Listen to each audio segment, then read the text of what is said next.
Hi friends, ಹೇಗಿದ್ದೀರಾ ಎಲ್ಲರೂ? ಏನಪ್ಪ ಇದು ಗ್ರೀನ್ ಕಲರ್ ಕಾಣಿಸ್ತಿದೆ ಜ್ಯೂಸ್ ಅಂತ ಯೋಚನೆ ಮಾಡ್ತಿದ್ದೀರಾ? ಇದು ಬಂದುಬಿಟ್ಟು ಗೋಧಿ ಹುಲ್ಲಿನಿಂದ ಮಾಡಿರುವಂಥ ಜ್ಯೂಸು. ತುಂಬ ಒಳ್ಳೆಯದಾಗುತ್ತೆ ಹೆಲ್ತ್ಗೆ, ತುಂಬ ಅಂದರೆ ತುಂಬ ಒಳ್ಳೆಯದಾಗುತ್ತೆ. ಇದರಿಂದ ಬ್ಲಡ್ ಇಂಪ್ರೂವ್ಮೆಂಟ್ ಅನ್ನೋದು ಚೆನ್ನಾಗಾಗುತ್ತೆ.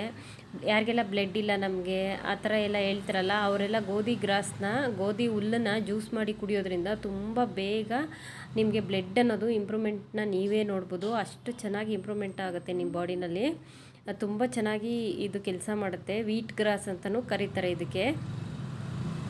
ಇದನ್ನು ಮನೆ ಹತ್ರ ಈಸಿಯಾಗಿ ಬೆಳೆಸ್ಕೋಬೋದು. ತುಂಬ ಕಷ್ಟವೂ ಆಗಲ್ಲ, ಖರ್ಚು ಜಾಸ್ತಿ ಬರೋದಿಲ್ಲ.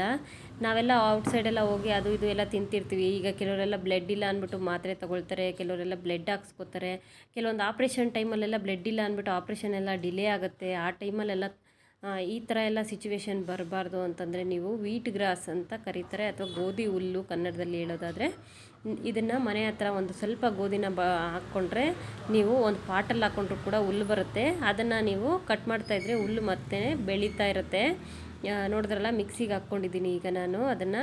ಈಗ ಅರ್ಧ ಲೋಟ ಬಂದಿದೆ. ಇನ್ನೊಂದು ಸ್ವಲ್ಪ ಇದು ಮಿಕ್ಸಿನಲ್ಲಿದೆ, ಅದನ್ನು ಇನ್ನೊಂದು ಸ್ವಲ್ಪ ನೀರು ಹಾಕಿ ರುಬ್ಕೊಂಬಂದರೆ ಈಗ 1 ಲೋಟ ಅಷ್ಟು ಜ್ಯೂಸ್ ಬರುತ್ತೆ. ಡೈಲಿ ಇದನ್ನು ಕುಡಿಯೋದ್ರಿಂದ ಆದಷ್ಟು ಬೇಗ ನಿಮ್ಮ ಬ್ಲಡ್ ಅನ್ನೋದು ಇಂಪ್ರೂವ್ಮೆಂಟ್ನ ನೀವೇ ಕಾಣ್ಬೋದು. ಅಷ್ಟು ಒಳ್ಳೆಯದಾಗುತ್ತೆ ಇದು. ಇದರಿಂದ ಸೈಡ್ ಎಫೆಕ್ಟ್ಸ್ ಏನೂ ಇಲ್ಲ. ಆದಷ್ಟು ನೀವು ಖರ್ಚು ಕಡಿಮೆ, ನಿಮಗೆ ಹೆಲ್ತ್ಗೆ ಒಳ್ಳೆಯದಾಗುತ್ತೆ. ಇದನ್ನು ಟ್ರೈ ಮಾಡಿ. ನಿಮಗೆ ಅಷ್ಟು ಡೌಟ್ ಇದ್ದರೆ ಯೂಟ್ಯೂಬಲ್ಲಿ ಅಥವಾ ಗೂಗಲಲ್ಲಿ ಚೆಕ್ ಮಾಡಿದ್ರೆ ವೀಟ್ ಗ್ರಾಸ್ ಅಂತ ಹೇಳಿದ್ರು ಕೂಡ ಇದರ ಉಪಯೋಗ ಏನು ಅಂತ ಬರುತ್ತೆ.